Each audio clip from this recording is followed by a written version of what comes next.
We are back here at Song of the Day, coming to you from the Rock Cave. I'm your host, Mark Terrace. We got some more special guests here in the cave. We are excited. Ann and Dwight are here for the first time in the Rock Cave after all this time. Finally. Welcome. It's great to be here. And I have to say, what you don't see is all the stuff on the floor. The much better, more valuable items are on the floor. Yes, Ann got on the floor and was leafing through all kinds of stuff. Albums, magazines. We should take a picture. Yeah. Did we not take It's one? pretty cool. Oh, we should have. Yeah, maybe we'll post pictures below of that. It's the first issue of Talk Magazine. You have the first issue of George. Yep. It's incredible. Speaks to her. Sarah, that's right, exactly. Sarah just loves that I moved all this stuff for the last almost 30 years. Yeah, it that's went great. Lots of moves.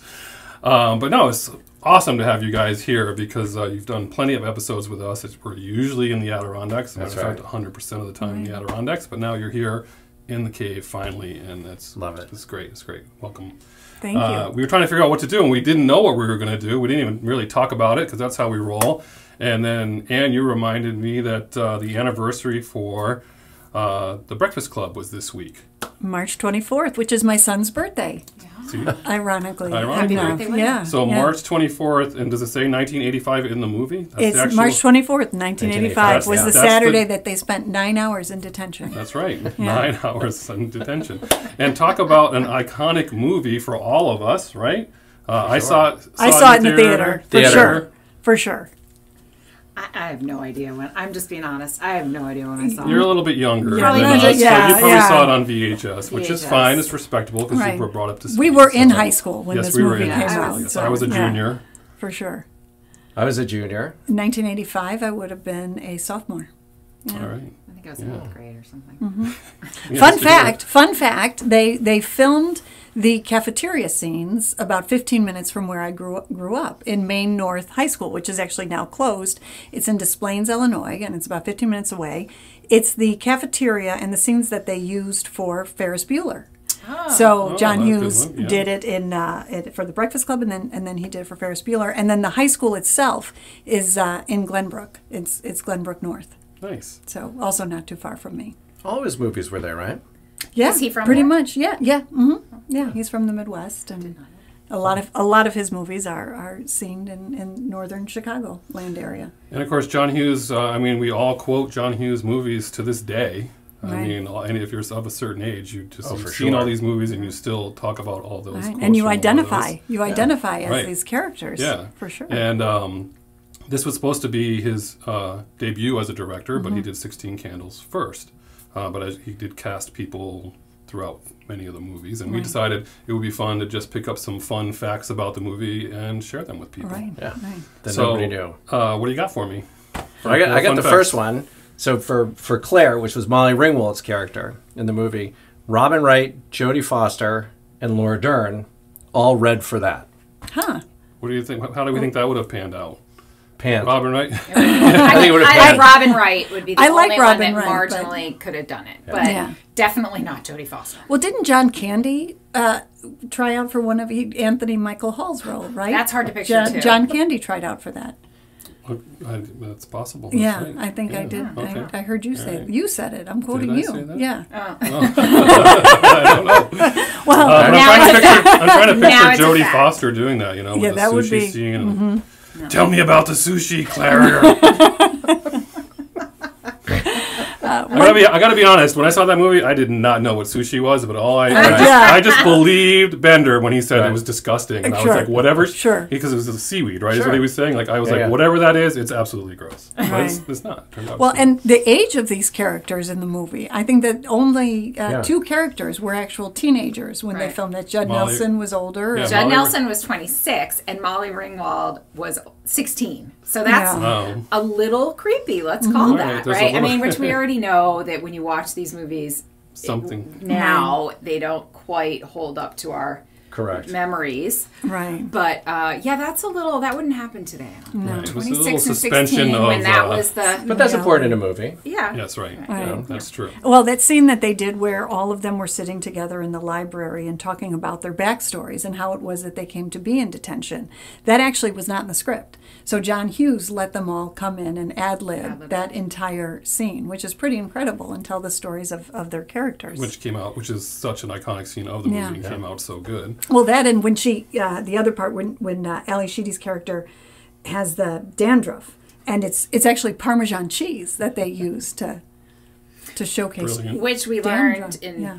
talking about this just before this, that Ali Sheedy's first line in the movie wasn't till 33 minutes in. yeah. Yeah, fact, because that was all about her. because she was just the crazy one Yeah. in the Right, background. right. They originally cast Emilio Estevez as Bender. Oh, So the athlete was originally Bender. yeah, I That's don't what we see learned. that. I don't, Yep. yeah.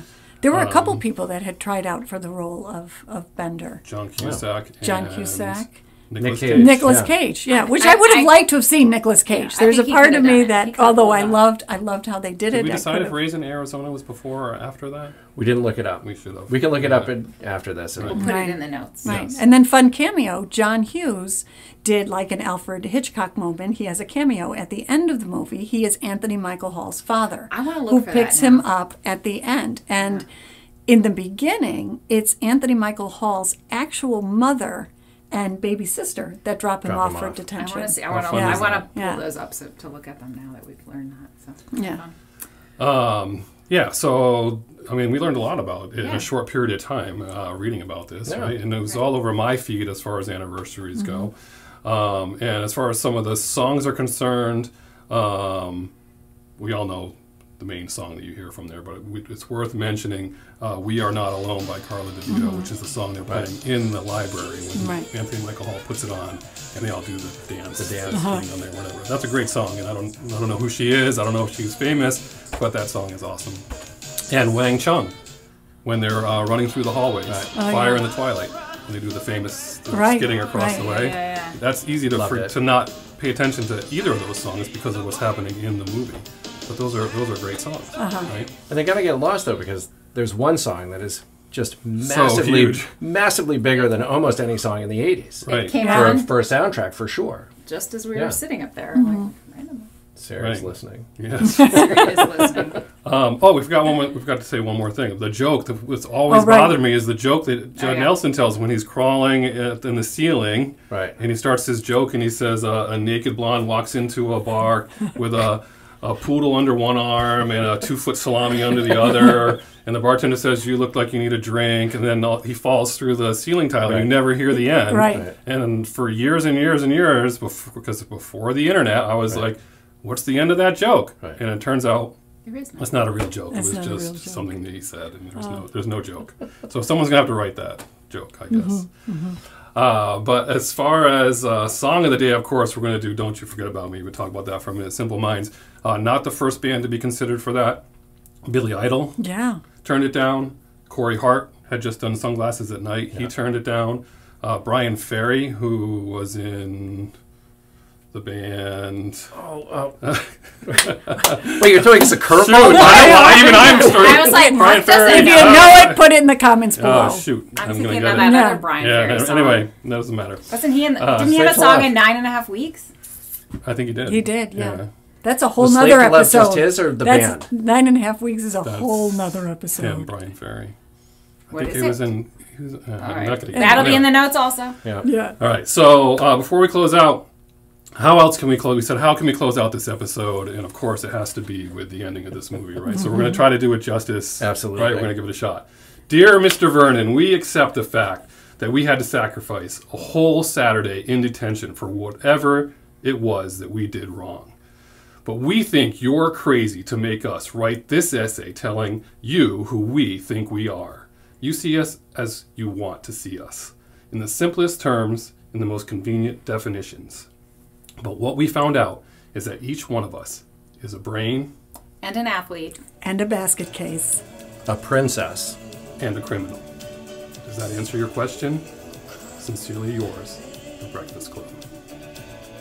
And with that, we're going to take you out with Don't You Forget About Me, Song of the Day. And Dwight, thank you so much for being on this. Thanks for having us. Hope you enjoyed your time here in the cave. This is going to be another good episode. Love it. And let's take it out the right way for this. And we'll catch you on the flip side.